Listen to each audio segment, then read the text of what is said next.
ये आजम साहब उसमें पूरे मुलव्वस थे। अगर इंक्वायरी होगी तो पकड़े जाएंगे, इनके रिश्तेदार पकड़े जाएंगे, भतीजे पकड़े जाएंगे। तो ये मैं एक बुराई को रोकने आज पेशावर आया हूँ और लगता है कि सारे जहाँ का दर्द हमारे जिगर में है। आप लोग भी तो कोई बुराइयाँ पकड़ें, कुछ लोगों को कहें, पार्टीज को कहें कि खुदा के लिए सेनेट में वो लोग भेजें जो एक नेक नामी हो। जिस तरह सागदार साहब हैं, मुसद्दक मलिक साहब बैठे हुए हैं, अब्दुल जब्बार होते थे, पीपल्स पार्टी के कितने पढ़े लिखे लोग, और कितने उनके चेहरे देख के लगता है यार ये सेनेट ऑफ पाकिस्तान। तो इसलिए आज हम आए, केस कर रहे हैं, अल्लाह मदद करेगा, सुप्रीम कोर्ट ऑफ पाकिस्तान तक जाएंगे। आखिर एक हमने जिम्मा ले लिया है, बुराई को रोकेंगे इंशाअल्लाह। बताइएगा कैप्टन साहब, पीएमएल की जानिब से भी खैबर पख्तूनख्वा असेंबली में ऐसे लोगों को टिकट जारी किया गया था जो जिन पर काफ़ी एतराज़ था, तो उस हवाले से कोई पार्टी कोई डिसीजन ले रही है? पार्टी नहीं, आप उनको कहें कि अदालत में आ जाए, अदालतें खुली हैं, अदालत जो फैसला करेगी पार्टी उसको तस्लीम करेगी।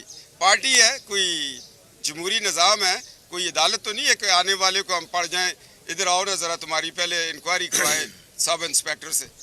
ये जाए अदालत से फैसला ले, हम उसको ऑन करेंगे। आगे जी, ठीक है सर, थैंक यू।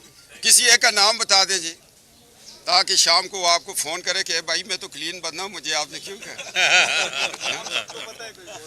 नहीं मुझे तो नहीं पता, कोई और सवाल करे ना। धूप में बैठाया है तो अब काम तो पूरा हो ना। जा रहे हैं, ज़्यादा धूप में आप ना बैठे, रोज़ा भी है और और भाई हम तो पैदा हुए तो फौज में, धूप में निकले बाहर तो। बता दें मुस्तकबिल क्या नजर आ रहा है? ये महाजराई चल रही है, खैबर पख्तूनख्वा पहले ही इतनी मुश्किलात में फंसा रहा, दहशतगर्दी में फ्रंट लाइन सूबा रहा, अब एक तरफ ये महाजराई आ गई है, ये सवाल है ना। बेड़ा गर्क हो रहा है सब। जी, अवाम ने तो अपना बेड़ा खुद गर्क किया। पिछले 15 साल से नहलों को आपने हुकूमत दी हुई है, 1100 अरब रुपया अवाम का कर्जा हो गया, सेहत कार्ड में पैसा खा गए, काला डाका की गंदम यहाँ से जाए और वो ईसाई उसकी हो किसी और जगह पर।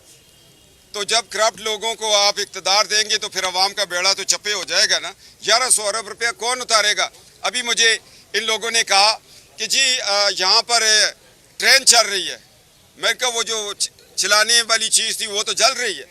मेरे भाइयों, बात ये है कि हमें भी चाहिए वोट देने से पहले इस्तिखारा किया करें कि या अल्लाह कौन पाकिस्तानी है, किसको वोट देना है, किसको नहीं देना। आपने 10 साल अजाब में गुजारे, 5 आप और गुजारेंगे ये जो अभी पीटीआई की गवर्नमेंट बनी है।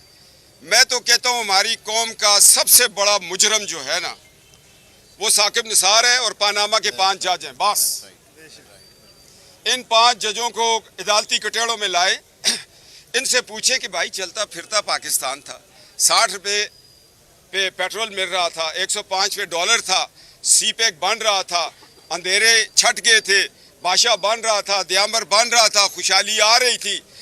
पेशावर से लेके डेरा गाजी खान तक मोटरवे बन रही थी, पेशावर से लेके लंडी कोतल से लेके तो कराची तक मोटरवे बन रही थी, उसके बाद करक से लेकर कालाबाग तक मोटरवे डिज़ाइन में थी।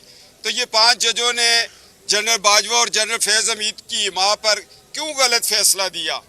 जनरल बाजवा ने इसलिए गलत फैसला दिलवाया कि नवाज शरीफ तो मुझे एक्सटेंशन नहीं देगा, इमरान दे देगा। और फैज़ हमीद ने इलेक्शन इसलिए चोरी किया, उसने कहा बाजवे के बाद मैं चीफ ऑफ आर्मी स्टाफ बन जाऊंगा। ये छुपा छुपाई की गेम ने पाकिस्तान को डुबो दिया। और जब तक ये